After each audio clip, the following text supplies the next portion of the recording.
Hola, ¿qué tal? Muy buenos días. Mi nombre es David González y vamos a comenzar la clase de hoy de teoría pedagógica, ya con el último de los representantes del pensamiento ilustrado, Giovanni Enrico Pestalozzi, que también es conocido como Heinrich Pestalozzi. Heinrich eh, va a ser seguidor de Rousseau. Y aquí vamos a encontrar cosas muy interesantes de la misma época, pero de diferentes perspectivas de la vida. Yo les decía la clase pasada que el hombre, todos nosotros, es víctima, consecuencia de su historia. Para hablar de Pestalozzi voy a hablar primero de Rousseau. Voy a hablar de la vida de Rousseau y voy a hacer una remembranza acerca de lo que vimos la clase pasada. Ustedes ya atendieron su foro, realizaron algunas aportaciones y tendrán claro la educación naturalista que propone Rousseau. Y si fueron atentos y si son críticos, sabrán que esta naturaleza, esta educación naturalista es parte del mismo proceso de vida de Rousseau, en el cual él dice que así como él creció como la hierba, así silvestre, pues entonces todos los niños pueden crecer así. Y que todos los niños tienen eh, esa virtud, esa capacidad de vivir alejados de estas perversiones, de esta corrupción que genera la sociedad misma. Y hablábamos también de que Rousseau tuvo una infancia caótica, por decirlo menos. Imagínate que cuando eres niño se te atraviesa la crisis en Francia y cuando eres joven inicia la Revolución Francesa, pues no es cualquier cosa, ¿verdad? No es como estar 6 meses encerrado por la cuarentena, esas sí son cosas graves. Y pues nada, que Rousseau crece en esta realidad como del lomito de azotea, ahí solito, abandonado, a la buena de Dios, y las cosas le salen, porque también hay que decirlo, ¿no? Las cosas le salen a Rousseau y tiene la idea de que la educación se puede generar así, natural, y que mientras menos contacto exista con esta sociedad que ya de por sí es corrupta, perversa, es mejor para el niño. Pero he aquí a uno de sus lectores, a Pestalozzi, con una historia que ustedes van a ver a continuación un tanto diferente. Es el otro extremo, Pestalozzi. Es curioso cómo estos dos personajes conviven uno después del otro con perspectivas, digamos, tan enfocadas a la pedagogía, pero tan disímiles en la parte de cómo identifican al sujeto. Si habláramos, por ejemplo, de Sócrates y de Platón, que uno es consecuencia del otro, se distingue muy bien dónde, dónde jala el hilo, dónde hay un hilo conductor y cómo uno es consecuencia. Aquí Pestalozzi es parte del pensamiento de Rousseau, es herencia de Rousseau, pero también es contrario a esta educación naturalista. Vamos a ver, ¿por qué les cuento todo esto? Porque vamos a ver la vida y la obra de Pestalozzi. Y vamos a ver por qué este sujeto que no tiene mucho nombre, pero que sienta las bases de la educación y de la metodología por proyectos, continúa con la educación con un enfoque humanista. ¿Por qué es importante? ¿Qué es lo que nos deja Pestalozzi? Tal vez alguno de ustedes que esté más enfocado hacia este lado de la psicología y la pedagogía, ¿hay escuchado alguna vez de, eh, de las etapas y del desarrollo moral de Kohlberg? El desarrollo moral de Kohlberg, que después va a retomar Rosa, Rosa María Buxarrais. Parte de aquí, parte de Heinrich Pestalozzi. ¿Por qué le digo Heinrich? Porque es austriaco, ¿eh? No, no se vayan a ir ustedes con la finta de que es italiano por el apellido. No, no, no, no, no. El tipo es austriaco. Y austriaco es un decir porque en este periodo en el que trabaja, vive y muere Pestalozzi, es la parte que existe entre la ilustración y el romanticismo, entendiendo el romanticismo, esta recuperación de las proezas medievales, del amor medieval, que tiene un repunte después de las ideas ilustradas. A esto se le llamó justamente romanticismo, a este nuevo auge que se le da a todas aquellas composiciones en lenguas romances que van a surgir después de las ilustraciones, es decir, después de un siglo de luces, después de mucha luz, de mucho conocimiento, de muchos descubrimientos. Bueno, pues también no solamente le dan la importancia al pensamiento clásico, sino que también le dan cierta importancia a estas novelas medievales. Y es en ese tránsito de la ilustración al romanticismo, del romanticismo al modernismo, que Pestalozzi vive. Entonces,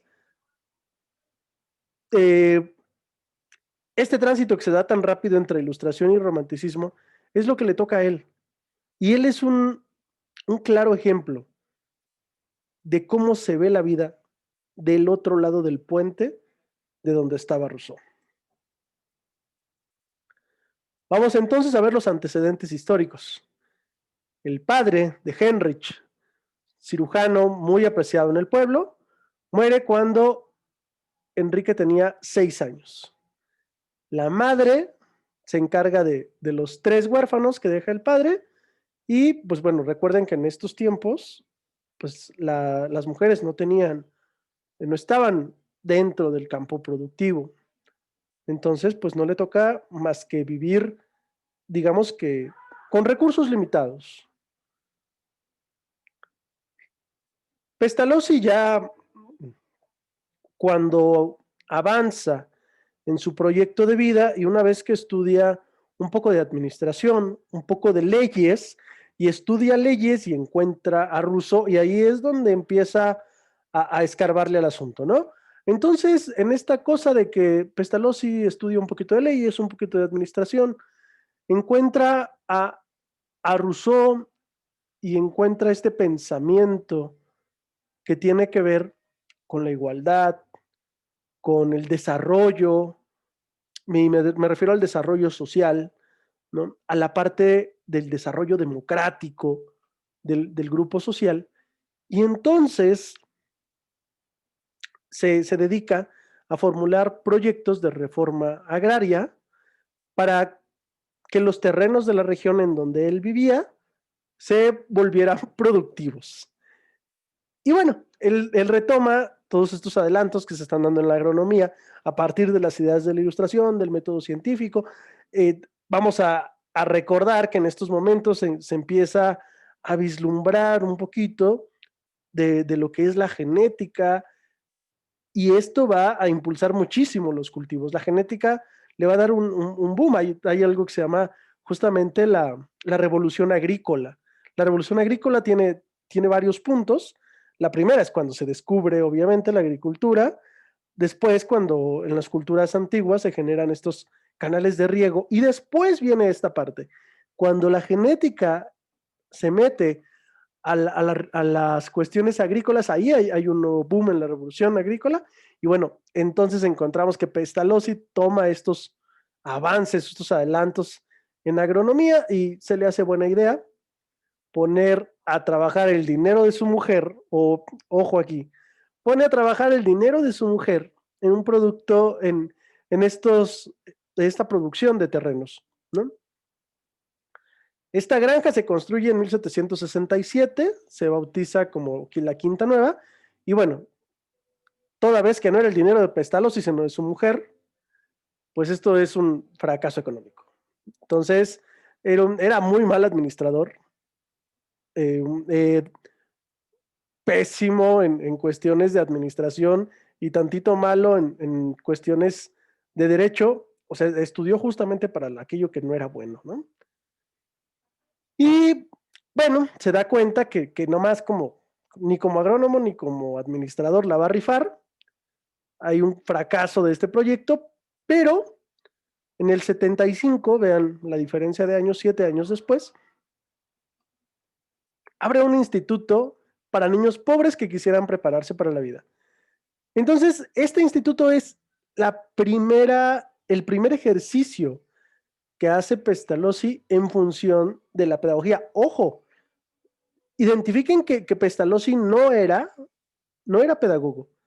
Su, digamos que su formación no fue la pedagogía, no fue la psicología, nada. El tipo estudió Derecho y Administración y así como muchos, acabó en un lugar donde no planeaba estar. Como todos los que entramos al sector productivo, estudiamos buscando una cosa y acabamos siendo productivos en otra, ¿no? Bueno, entonces en 1775 fundó este Instituto para Niños, que no tiene el éxito no porque fuera mal administrado, sino porque este Instituto para Niños Pobres se convirtió en un asilo de vagabundos, de maleantes, donde iban estos jóvenes que tenían ciertos vicios y que, bueno, no los pudo hacer prosperar. Pestalozzi no estaba preparado en ese momento para recibir esta población. Entonces, bueno, pues esta tampoco le jaló muy bien, ya más por cuestiones externas. Lo diríamos digamos que en términos del FODA, fueron más duras o fueron más importantes las amenazas, o sea, todo lo exterior, que las debilidades. Entonces, las amenazas del contexto da al traste con esta cuestión, con este instituto que había eh, puesto en marcha Pestalozzi, y a los 34 años de edad, Pestalozzi veía de nuevo cómo se le acababa el sueño y ya estaba una cuestión económica difícil, ya no había dinero para más inventos, y entonces se da cuenta que está en una situación económica apretada. En 1781 le entra a la escritura y lo que hace en este ejercicio literario llamado Leonardo y Gertrudis es hacer una reflexión literaria acerca de todo lo que le había venido saliendo mal y de cómo lo podía ir mejorando. Entonces, este libro de Leonardo y Gertrudis ya se considera literatura pedagógica. ¿Por qué?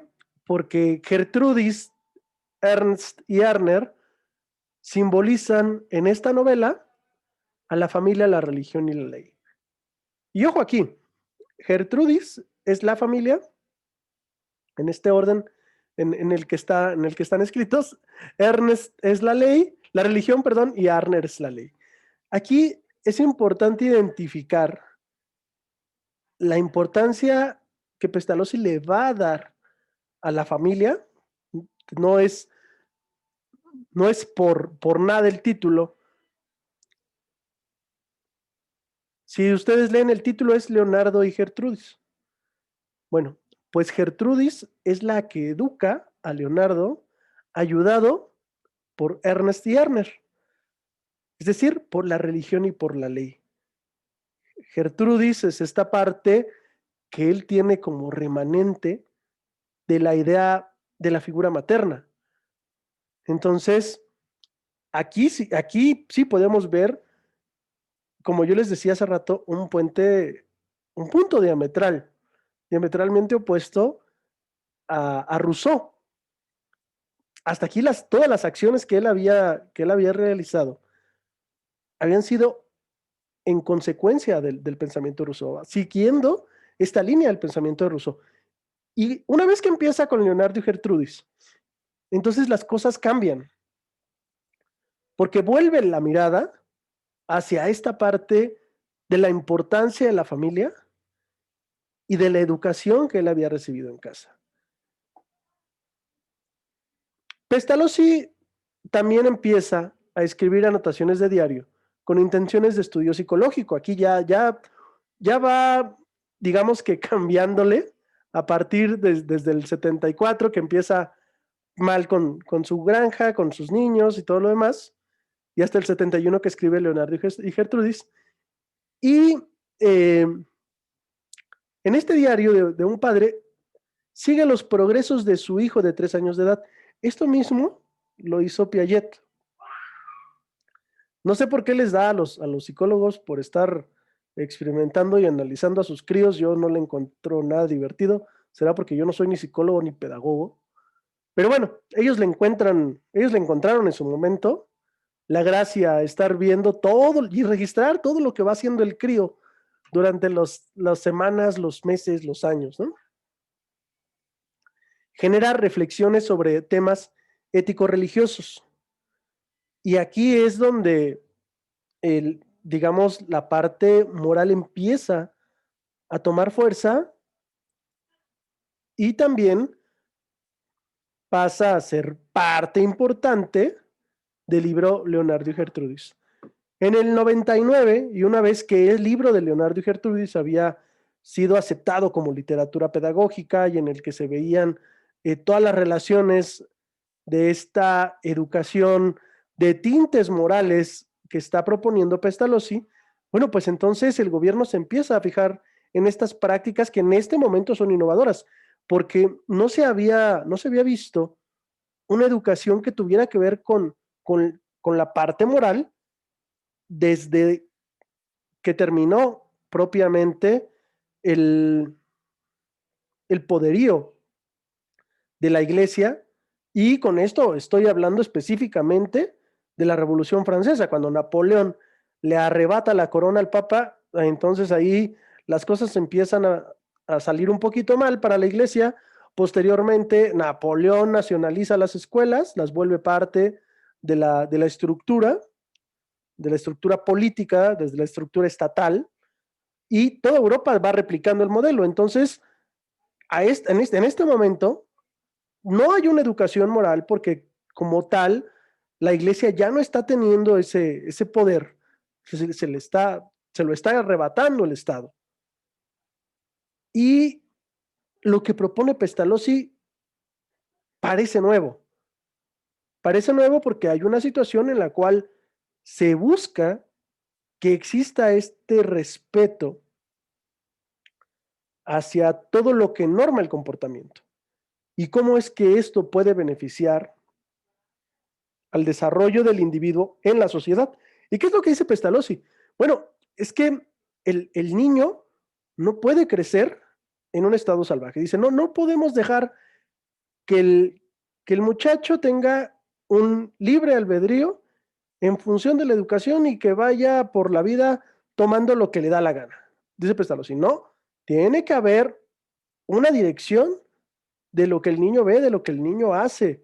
Y hay algo que genera Pestalozzi que se llama el método de la intuición, es decir, irlo dirigiendo, irle generando dudas de lo general a lo particular para que el niño vaya avanzando en su proceso de pensamiento. Ya no es esta idea naturalista de Rousseau, donde, ay, déjenlos que crezcan como Dios quiera. No, no, no.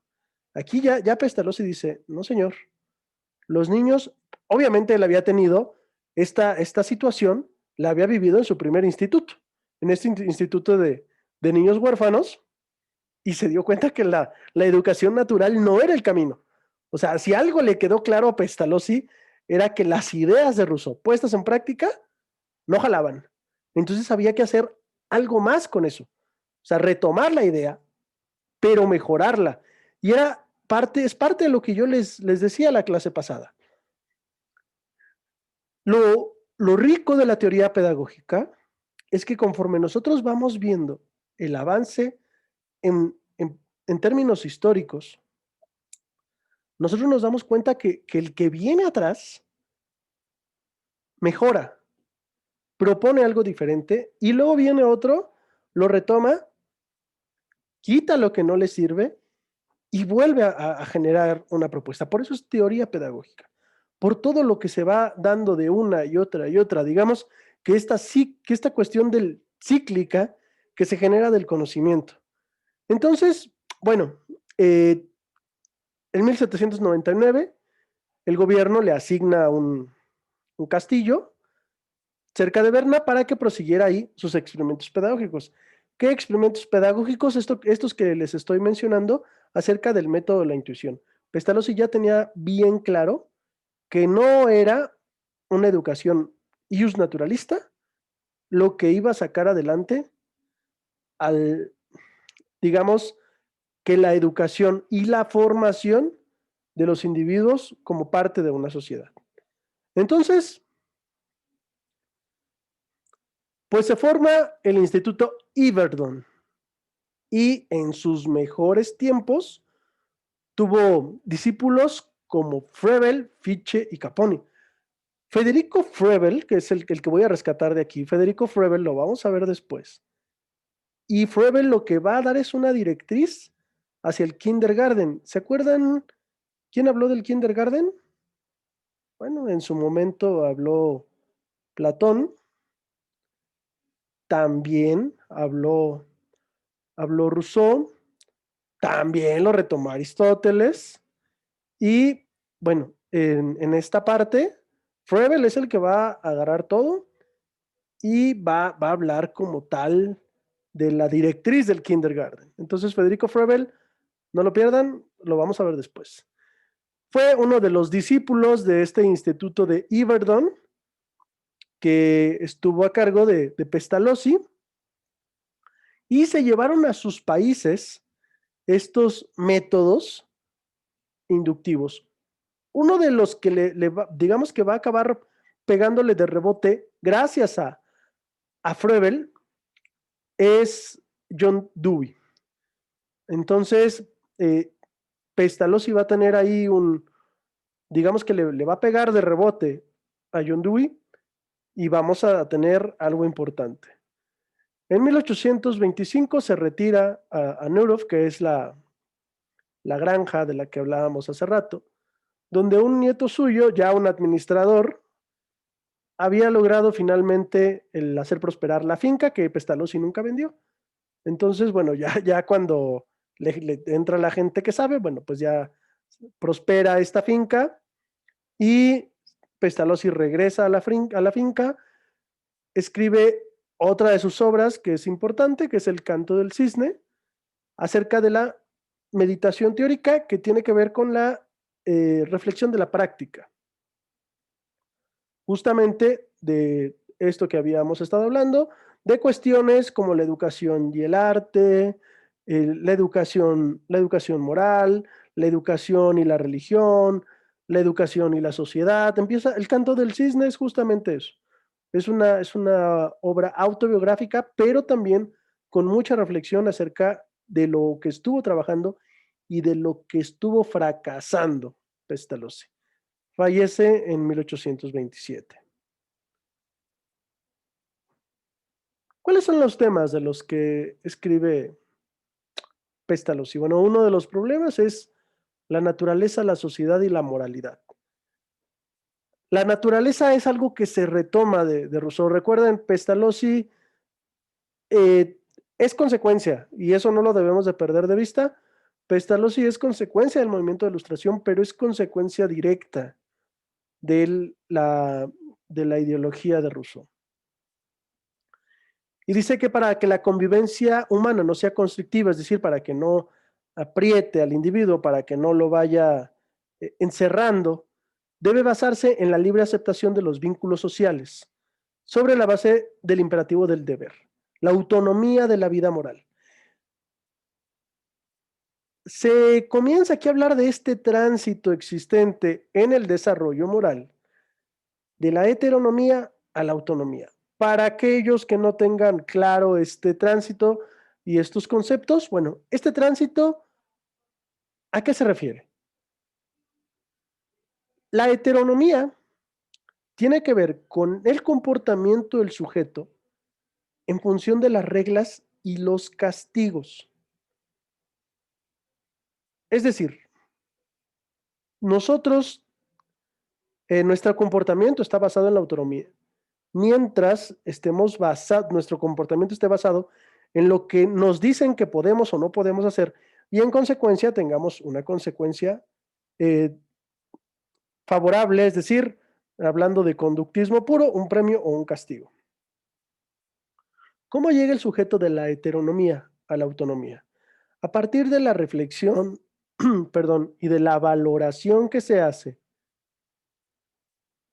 acerca de la importancia de la vida social y del valor que tienen o que guardan las relaciones, entonces el sujeto va aceptando que hay cosas que son favorables y hay cosas que no son favorables y regula de manera automática su conducta. Es decir, nadie te tiene que decir que no lo hagas porque tú ya sabes que está mal o que no es socialmente aceptado tu acto.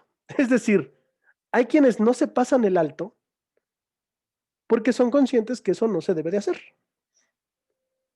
Y hay quienes se pasan el alto y se lo siguen pasando hasta que los multan. Y ahí hacen un ejercicio de reflexión, pero solamente hay de dos. O interiorizas que no te debes de pasar el alto, o te lo sigues pasando a, a pesar de las infracciones que te lleves. Ese es un ejemplo muy burdo acerca de este tránsito de la heteronomía a la autonomía. Es decir, cuando el sujeto llega a la autonomía, a esta autonomía de la vida moral, entonces él sabe qué es lo que se debe de hacer. Y entonces esto le va a permitir llegar a esa conjunción social de la que Rousseau hablaba en el contrato, donde todos tenemos un fin común.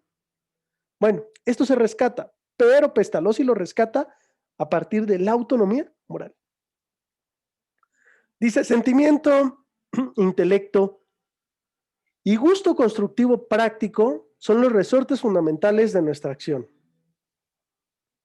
Es decir, el sentimiento que nos causa hacer algo, el reto intelectual y el valor de lo construido. Y eso después, el valor de lo construido, después lo va a retomar Gardner. Ahí dice, hay un aspecto ético, religioso, un aspecto intelectual y un aspecto artesano en los niños.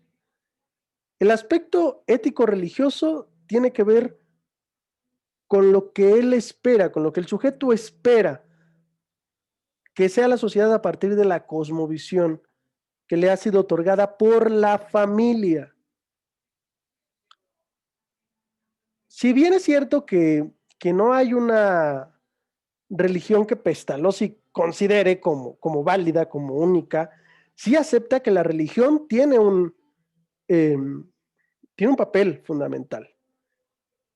Y lo va a considerar él y lo va a considerar después un ruso de nombre Uri Bronfenbrenner, que habla justamente de la ecología del individuo, del ambiente ecológico en el que se desarrolla y que también dice la religión, la política, es parte del ambiente del individuo que influye en el desarrollo del individuo. Pero bueno, recordemos que Pestalozzi tiene una dirección respecto al desarrollo moral. Entonces, pues para él la parte ética religiosa es muy importante. El aspecto intelectual en función de los retos que se le van presentando al niño, de que se le pueden presentar, y el aspecto artesano. Y aquí lo que hace Pestalozzi es darle un peso específico a la creación del niño. Es decir, él retoma de los clásicos la concepción del arte como creación, como parte de la expresión del individuo.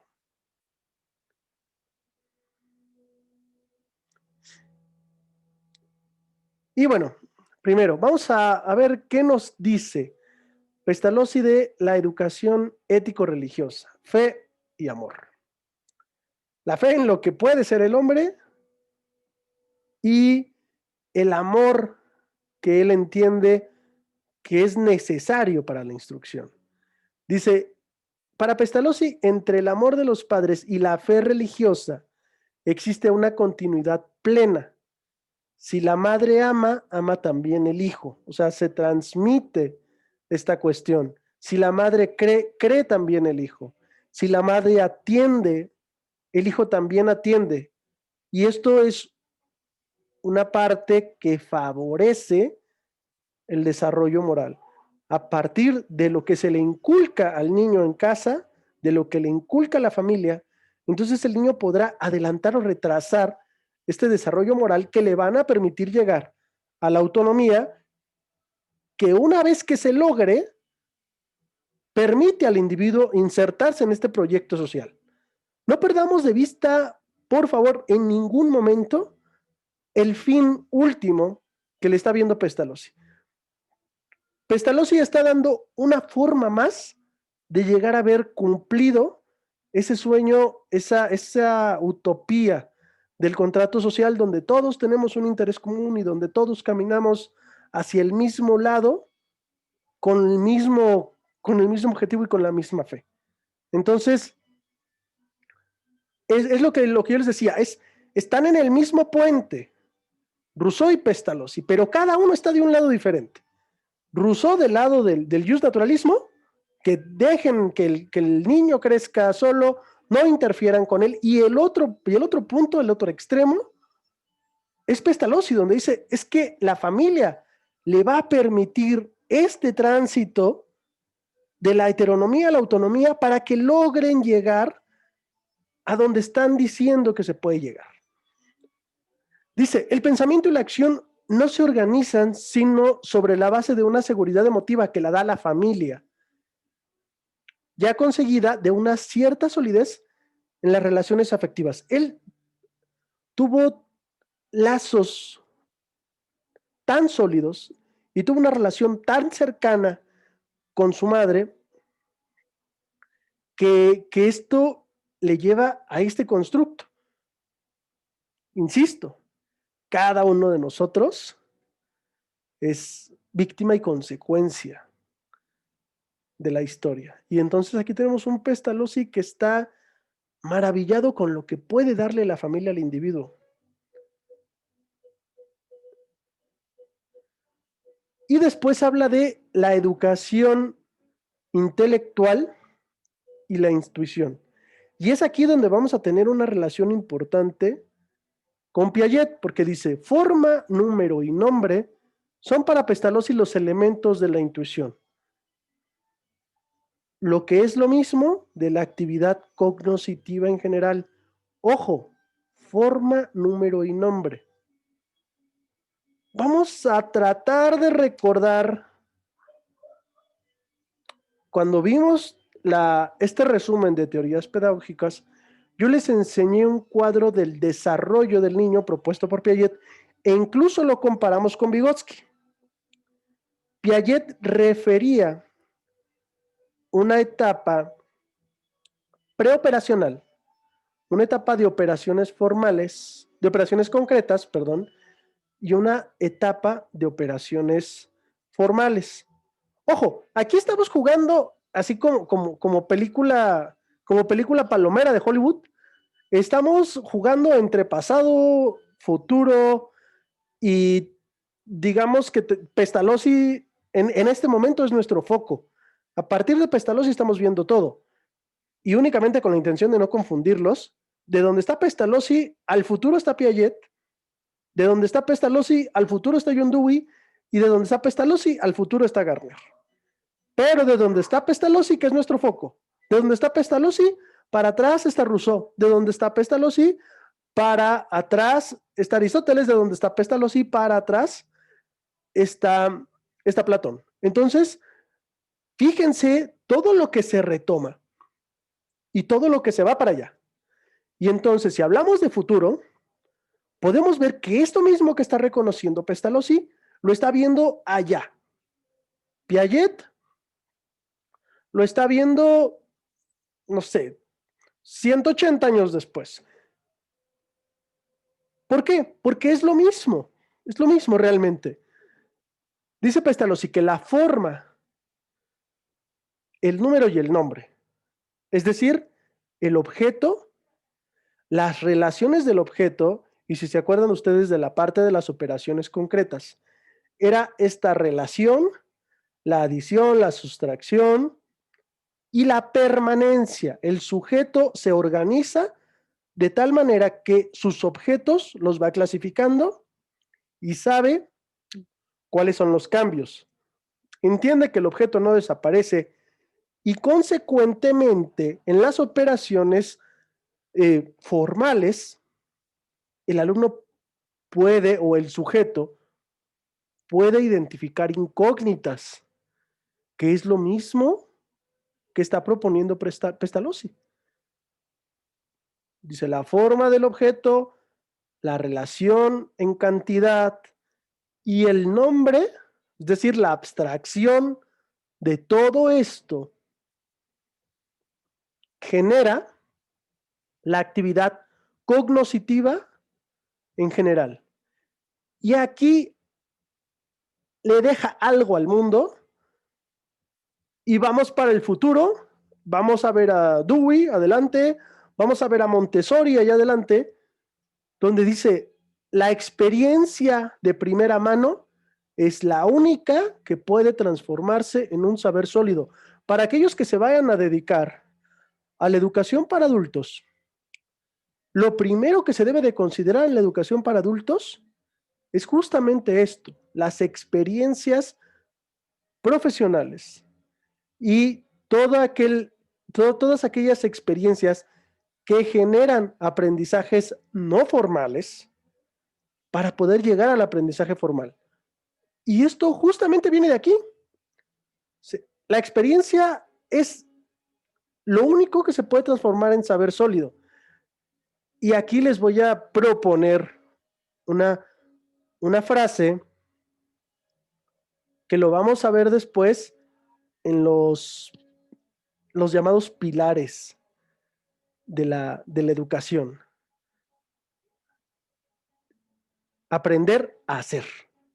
Aprender a hacer cómo, justamente partiendo de la experiencia del alumno, de los saberes formales e informales que ha venido tomando el alumno. Y habla de la educación del arte. Pestalozzi conectó el dibujo con la actividad intuitiva. Y si esto fue por ahí de 1780, si estamos hablando de 1800, por ahí del 1950, dijo un genio, si me lo dicen, lo capto, pero si lo dibujo, lo entiendo. Estamos hablando de Albert Einstein. Y acá estamos hablando de que 150 años antes, Pestalozzi identifica que el dibujo y la actividad intuitiva tiene una relación directa con el aprendizaje del sujeto. Pestalozzi no era artista, ¿eh? No, tampoco vayan a creer ustedes que el tipo dibujaba y hacía dibujar a sus alumnos de una manera así al estilo Bob Ross. No, tampoco, tampoco. Pero lo que hacía Pestalozzi era ir guiando al alumno para que generara sus propias abstracciones. Es lo que ahora nosotros conocemos muy técnicamente como un mapa mental. Y cada quien a partir de sus figuras y de sus rayones entiende algo, una serie de apuntes que se realizan a partir de un tema.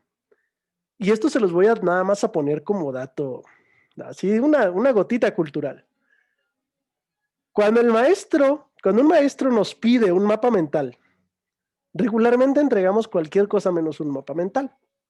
Porque un mapa mental tiene que ver con la abstracción del sujeto mismo.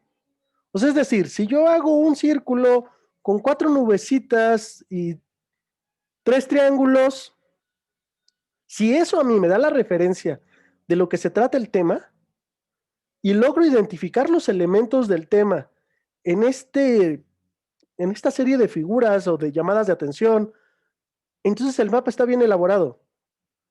Pero regularmente los maestros no pedimos eso. Nosotros pedimos un mapa mental con imágenes alusivas al tema, que tengan conexiones que nosotros podamos identificar, pero que nosotros podamos identificar nosotros como maestros. Y es algo que Pestalozzi identifica desde estos 1800. Dice, momento, señores, el alumno tiene que ir generando líneas, tiene que ir generando conectores que le permitan ir diseñando la estructura de su pensamiento y que le dé referencia de qué cosa significa un trazo específico. Es decir, el mapa mental no es para el maestro, es para el alumno, es para que el alumno recuerde. En este momento, Pestalozzi no le llama mapa mental, eso lo van a encontrar y es a donde voy. Lo van a encontrar después. Y hay otra situación que le deja Pestalozzi a la pedagogía. Dice, es importante recurrir a la acción en todas sus modalidades y formas. La acción del niño. Ojo, la acción del niño. Y ahí como que Montessori y Dewey, perdón, ahí te hablan, ¿eh? El niño observa, investiga, recoge materiales para sus colecciones, experimenta más que estudia y actúa más que aprende. Miren, si esto ustedes no lo van a poner en práctica en la escuela, y si esta parte no les cae como el centro de la actividad pedagógica, de verdad, esto no es lo suyo, ¿eh?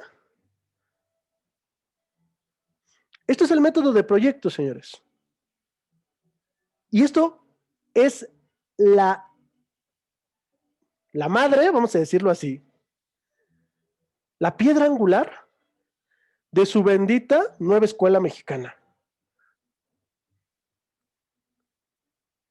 ¿Y ya vieron de qué año estamos hablando?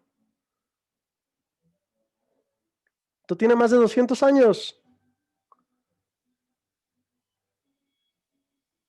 Y esa es la parte que yo disfruto mucho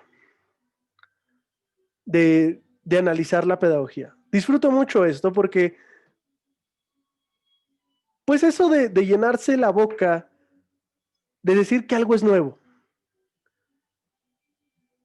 se puede hacer siempre y cuando el otro desconozca de lo que estás hablando. Y ustedes se están formando justamente para eso, ¿eh? Para que no les vengan a contar acerca de que descubrimos la luz en la pedagogía. No, señores, esto ya lo había visto Pestalozzi y hace muchísimos más años ya lo había identificado también Platón. Entonces,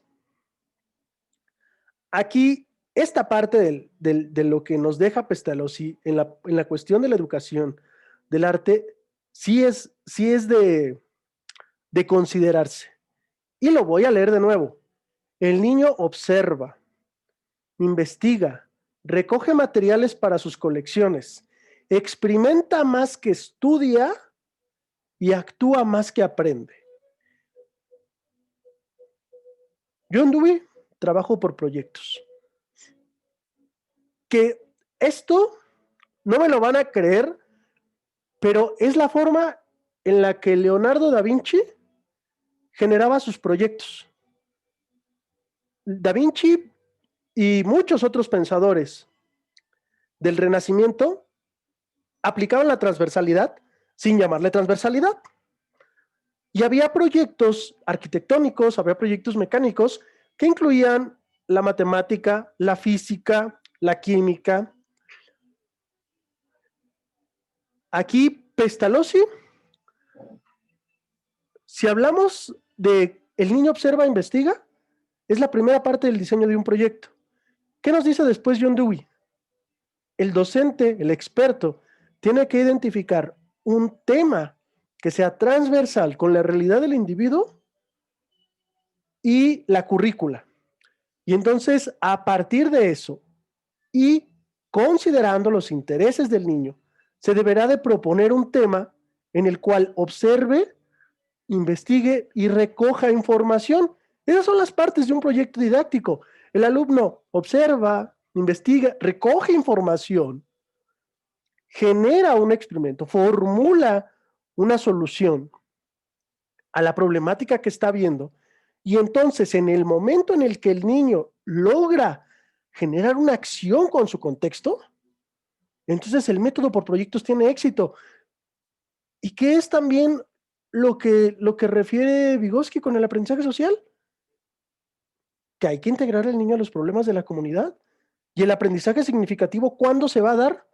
Cuando el alumno logre intervenir en una situación transversal con la comunidad en la que vive, con la ayuda de un experto. Y es donde va a generar esta zona de desarrollo próximo.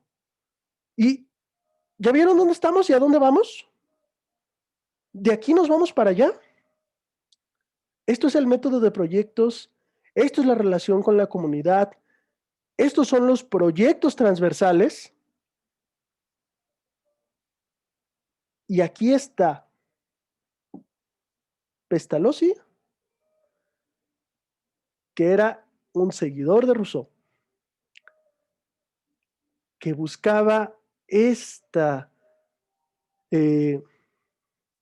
cohesión para poder hacer cumplir el sueño del contrato social. Y que al igual que Rousseau, identifica que la educación es la parte central de esta idea. Pero que al contrario de Rousseau, identifica que al niño no se le puede dejar solo, sino que hay que darle una guía, un experto. Este mismo experto lo va a tomar Piaget, lo va a tomar Brunner, lo va a tomar Dewey, lo va a tomar Vygotsky. Y después va a ser parte todavía de una teoría más adelantada, que es el conectivismo de George Siemens. Aquí está este facilitador del conocimiento.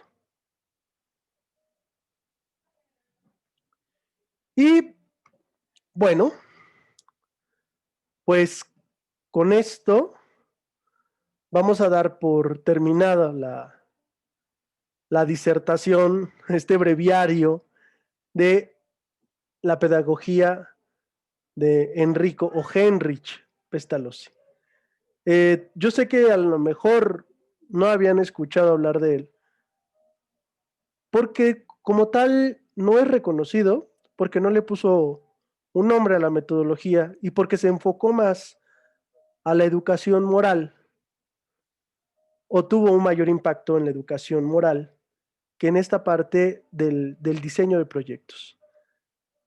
Entonces, únicamente tenemos que reconocer que Pestalozzi le da la pauta a Kolbeck para la teoría del desarrollo social, le da la pauta a Dewey para el diseño de proyectos, le da pauta a Brunner y Vygotsky con esta zona de desarrollo próximo, y consecuentemente también le da pauta a John Dewey en el diseño de los proyectos.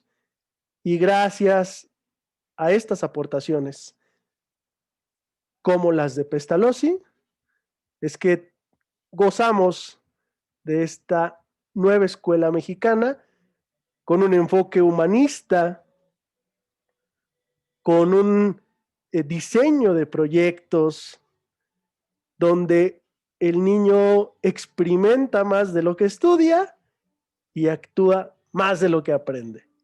Muchachos, no saben el gusto que me da poder compartir con ustedes un poquito de lo que trae su bibliografía básica. Me dio mucho gusto acompañarlos. Les recuerdo, mi nombre es David González. Este es el módulo de teoría pedagógica y vamos a la recta final de nuestro curso. El curso termina en las 2 primeras semanas, específicamente el 12 de diciembre, va a estar guadalupano. Entonces tenemos el mes de noviembre para ponernos al corriente, no solamente en teoría pedagógica, sino en todas las asignaturas. Seguramente ya platicó la maestra Gloria con ustedes, platicará la maestra Mayra, la maestra Jimena, todos los demás platicarán con ustedes para que nos ayuden a que ustedes, alumnos de excelencia, tengan calificaciones de excelencia. Muchachos, un abrazo, pasen un bonito sábado, que les sea muy nutritivo y hasta la próxima semana.